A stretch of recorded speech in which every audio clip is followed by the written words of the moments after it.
Listen up, Chuck. Did you do that, Jchannel? If that's your work, I'd find a new career choice. Let's take it down and show you how to do it the right way.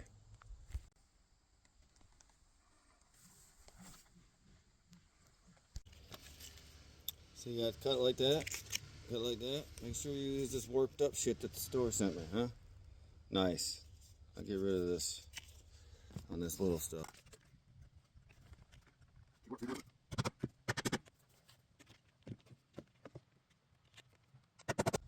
Always leave a little meat in that thing. Cut both sides. Pull that down.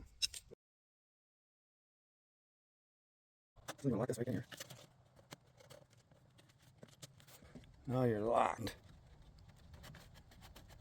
Locked in. Same thing on this side. Same thing with the top. Get that tucked in there.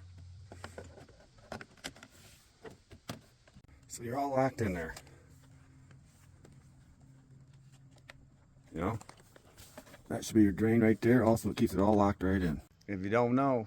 Now you know. You know very well.